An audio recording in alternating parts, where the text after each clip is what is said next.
How's it going, everyone? Sethphir here, and welcome back to another Honkai Star Rail video. I have found an insane farm. It's cheesy, it's gimmicky, but most of all, it gives you some very good rewards, and it's easily repeatable. So I'm going to go ahead and share that with you. You're going to get Stellar Jade, you're going to get 5-star light cones, and on top of that, you're going to get ability tree points for the simulated universe, as well as progress towards the weekly cap.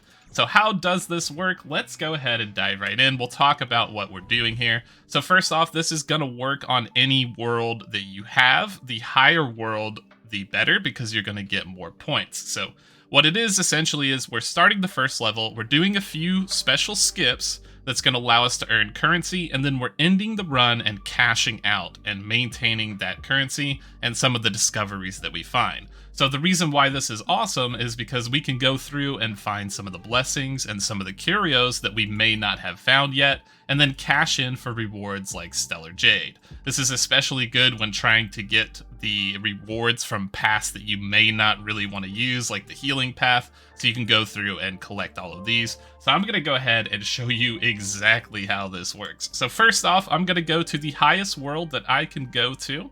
And the reason why this works is the way that points are accumulated. So points are going to be accumulated based on how many levels you complete, right? So whenever you complete a level, you're going to get points, and then you can cash out and exit the run, essentially restarting the run at a certain point to maintain what you have. So we're going to go ahead and start here with World 6. We're going to jump in, and I'm going to select a roster that's suitable for the world. And then we're going to go ahead and get started. So we're going to launch the run here, and I'm going to do it live just to show you what it is. I would recommend when you start, pick a path that you feel like you don't have a lot of buffs from, right? Just choose a path that you're like, okay, I have none of these blessings, so I want to get credit for them so that I can start earning that Stellar Jade. So I'm going to go ahead and pick the destruction path this time. Any path will do because you're doing very minimal fighting, especially just with weak enemies. And then when you get to the start here, you have a choice. You can go for a curio, and the reason why you would want to do this is if you don't have all the curios, you can go ahead and sort in and try out some of the ones, especially the ones that seem really bad. You can just go ahead and pick those, so that way you add them to your collection and you collect Stellar Jade. So for this one, we're just going to go ahead and start off with a blessing. And what we're looking for is any blessing that we don't have or we haven't gotten already. We've already gotten all of these, so we're just going to hit reset. And boom, there you go. We have not got this blessing before because of the indicator of the purple book in the top right corner of the blessing. So I'm going to go ahead and pick it no matter how bad it is, because it doesn't matter. It's just going to be added to my collection. So that's going to start the run for you. And then once you do that, you want to go ahead and battle these enemies, because these enemies in the beginning zone are incredibly weak. And on top of that, they're going to allow you to choose another blessing. So this is just going to complete more for your book, which will allow you to collect more Stellar Jade. And even this, as you can see here, this is World 6, but these monsters are incredibly easy because, well, it's the start of World 6, right? It's just meant for you to ramp up and collect some blessings and get a little bit of an established path before you battle a good enemy. So once again, we're going to go ahead and reset and re-roll here, hoping that we get something new. We haven't, but that's okay. We're just going to take something, whatever it is, and try again here. Again, nothing new, but we'll re-roll, and same thing. I've collected quite a lot, so this will probably be a lot more effective for someone who hasn't cleared as much, perhaps, as I have. Then we're going to go ahead and hop into the next battle. And I will say that if you feel like you have a lot of blessings already and you want to do this run just to get ability points for the world tree, you can go ahead and do that by just skipping straight to the end. You can actually just kill the end enemy and then go on from there. So we're going to go ahead and take these guys out real quick as well. And hopefully we get some good type of blessing that we haven't seen yet. And I discovered this farm I think the other day or something. It was a shame because I'd already cleared World 6, but the best thing about this farm is that you're gonna get ability points that are like way beyond where your current world probably should be, so it's just gonna make the entire game a lot easier for you if you want. So once again, we're gonna refresh for the blessing. Nothing good, no luck. We'll take a random one, it doesn't matter, and then we'll move on to the final enemy here. And then this is gonna be the important part for the skips, so I'll go ahead and show you that, because once we get through this battle here, it's going to really start to come online, and you're gonna be like, oh, okay, I see why it's so cheesy now. Like, this makes a lot of sense. Oh, I really don't like these guys that come back alive. But anyways, we'll clean this guy up really quickly, and hopefully we get something super awesome from the blessings. If not, well, you know, hey, it is what it is. Okay, so looking through the blessings here, nothing good. Gonna go ahead and re-roll, nothing good again, pick a random blessing, and we're all good. So this is where you get to the choice point, and this is where you want to go occurrence, because occurrence is generally gonna have random events that are something simple like, hey, do you want this thing or not?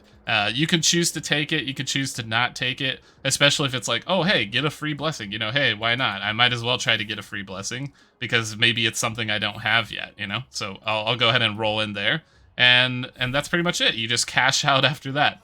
The reason why this is good is because this counts as a level being completed. So we're just going to go on and do that one more time all the way until we get up to the elite enemy. And the elite enemy is what we're really looking for, because he's going to be the one that allows us to end the run, because we don't really want to go in and fight that particular one. And sometimes you can get some super nice blessings here, especially if you get really lucky. You can get different events that will allow you to trigger those as well for your collection's sake, so that's always nice to do. So once we have collected this, we will finally move on to the elite enemy, and this is where we just quit. We hit escape, or whatever that button is that triggers this thing for you. We end and finalize, and we hit confirm. And when we go out to the screen here, we're going to see that we're getting progress for 4 out of the 13 levels completed. And that's why the higher world it is, the easier it's going to be. So what did I get out of this? I got 480 points towards the weekly, as well as 48 points towards the talent tree. So now I can spend that in the talent tree to get really powerful buffs. Like, you can get these strong things that enhance your path talent, as well as things like just crit rate flat out, and all kinds of stuff once you get down the tree. As you can see, my tree's quite far and really advanced, and the reason is that well, hey, I can just farm it whenever I want right now. So I'm gonna go ahead and take crit rate buffed up for all of my people, and this is gonna be fantastic. And then, as you can see here, I collected a little bit more on my blessings. I didn't quite reach another threshold, but we'll get there eventually, which will help me keep unlocking this Jade. And as you can see, there's 80 for each tier here, and that's going to be times 4 for every single path here. So that's quite a lot of Stellar Jade that you can use for 5-star pulls on the special banner, or however you want to spend them. That's completely up to you. And I mean, on top of that, you just get to complete your collection, which is really nice, especially when you're looking at like curios and some of these negative effect curios and really big gamble curios. Being able to take those in a throwaway farm run just so that you can have them for the collection's sake is really nice. And then I wanted to add one final comment, because the only drawback to this is it's going to be really hard for you to get 3-star blessings, right? Because in the first stage, it's really not likely that you're going to get that. So there is a little bit of an alternate farm that you can do here. Instead of skipping that first elite mob, you can go ahead and try to kill it, especially if you have a powerful team. And what that's going to do for you is 2 things. First off, extra drops are triggered for elites and domain bosses. So if you kill that elite, and then you pick a couple more occurrences, you can generate even more currency after that, and as soon as you get your next encounter, you can just cash out once again and get a really fast run in like 5 minutes or under, which is going to be super nice for you. You're going to get a ton of rewards, and the better part about killing the elite is that not only is he going to drop these extra drops like cash currency, and materials for relics, and all kinds of materials that you need to level up characters, he's also going to give you a 3-star blessing guaranteed. So that's going to help you complete that collection over here for the index, which is going to be super nice because, again, you're just cashing in on more Stellar Jade. And then on top of that, it's just going to be easier for you to complete all of these worlds. So you're going to clear very quickly, which means you're going to get more currency for her to store. So you can get a 5-star light cone and the little enhancers as well to enhance those 5-star light cones up to the next superimposed level. And then eventually, once you've got all that, you could just start cashing in for straight up summons once you've collected all of these things here. It'll be a little while before that happens, but you'll get there eventually as time goes on and things progress. All right, that's going to be it for this one. Make sure to like, subscribe, and hit the bell if you found this trick useful. Go ahead and comment below. Let me know if you use this tricks. Let me know if it helped you out. Do you know any other tricks in the game similar to this? Little cheesy farm mechanics that you can take advantage of? Let me know. I want to hear your thoughts down below. Thanks for your time and watching the video, and we will see you in the next one.